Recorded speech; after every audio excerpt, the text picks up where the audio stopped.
نصلي على رسوله الكريم أما بعد صدر علی وقار معزز جس صاحبان اور سامعین سخن پرور السلام علیکم. ہر کوئی مست میں ذوق تن آسانی ہے، تم مسلمان ہو یہ انداز مسلمانی ہے تاری فکر ہے نہ دولت عثمانی ہے، تم کو اسلاف سے کیا نسبت روحانی ہے. عزیزان ملت قفل ہے زبان پر، دل مضطرب اور آنکھیں اشک پار ہے. صفے ماتم مچی ہر طرف کوئی پرسان حال نہیں، کہیں کرتے ہیں موبلیچنگ میں، کہیں مرتے ہیں بموں میزائلوں کے نشانے سے، کہیں جلتے ہیں فسادات کے شعلے میں، کہیں بھنتے ہیں بندوق کی گولیوں سے، کہیں طلاق کا نفاذ ہے تو کہیں حق کی ملکیت بابری سے اعتراض ہے، کہیں ضلع وطنی وہ دھرم پریورتن کا راگ ہے تو کہیں آزادی کی خاطر اجڑا ہوا سواد ہے. لٹی پٹی قسمتیں سسکتی بلبلاتی زندگیاں، بے یار و مددگار چہرے، پھر نظریں اٹھائے کسی صلاح الدین ایوبی، طارق بن زیاد و محمد بن قاسم کو تلاش کر رہے ہیں، مگر ہم خواب خرگوش کی نیند سوئے ہوئے ہیں. نہ اسلاف کی تاریخ سے واسطہ ہے نہ ان کے کردار و عمل سے محبت ہے. یہ کیسی نسبت اور کیسا تعلق ہے اسلاف سے؟ اسی لیے میں نے عنوان منتخب کیا ہمارے اسلاف اور آج کا مسلمان.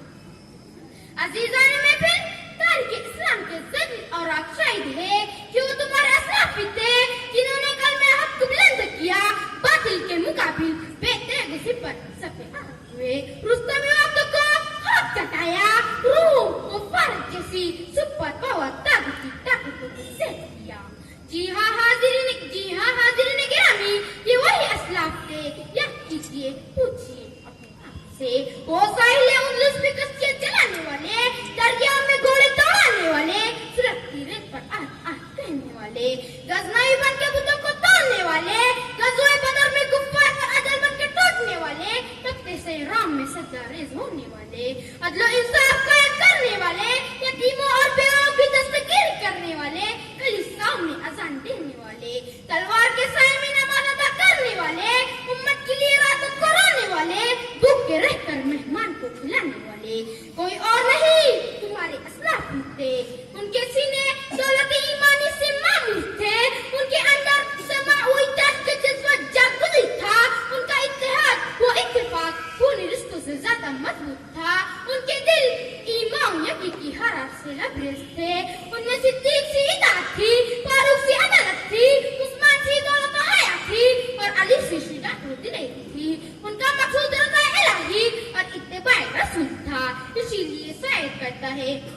نیندوں کو قتل کر کے جلاتا رہا دماغ، مقصد تھا اس کا قوموں کو بیدار دیکھنا. ہے کون سایہ بخش یہاں سجر کے بعد سر پسرت کی دھوپ کی بوچھار دیکھنا. معزز سامعین، عصر حاضر میں ہماری حالت ذات دیکھ کر کلے کیا منہ کو آتا ہے کہ نامنحط کے مسلمان ہیں، انٹرنیٹ موبائل کے دیوانے، نازیبا تصاویر و فحشی نغموں کے مستانے، سود خوری و دھوکہ دہی کرنے والے، نمازوں کو ترک کرنے والے، چند سکوں کی خاطر ایمان بیچنے والے، یتیموں اور اقربا کا حق چھیننے والے، ایک دوسرے کی عزت و ناموس کو اچھالنے والے، عیاری و مکاری کی تجارت کرنے والے، جھوٹی گواہی دینے والے، نکالوں کی نکالی کرنے والے، فیشن پرستی کو اپنانے والے، یہ مسلمان ہیں جنہیں دیکھ کر شرمائیں یہود.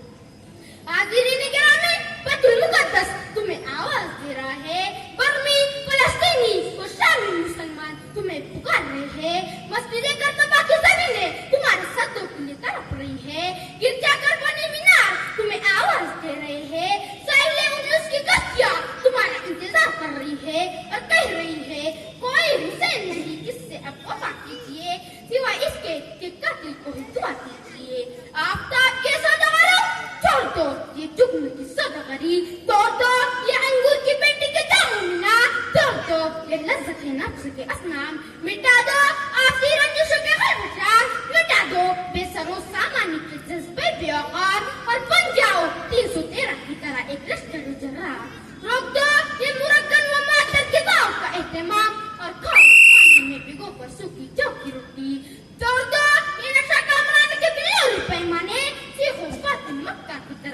باری امام کعبہ کی طرح ان کے ساری تاکہ پھر پیش کیے جائے تمہارے ہاتھوں میں مسجد اقصی کی چابیاں اور کھودو اسلاف کی طرف باطل خندقیں تاکہ اڑا دی جائے وقت کی چابی روپے خیمے اور اعلان کر دو حق گوئی وہ بے باقی آئین جو مرضی اللہ کے شعروں کو آتی نہیں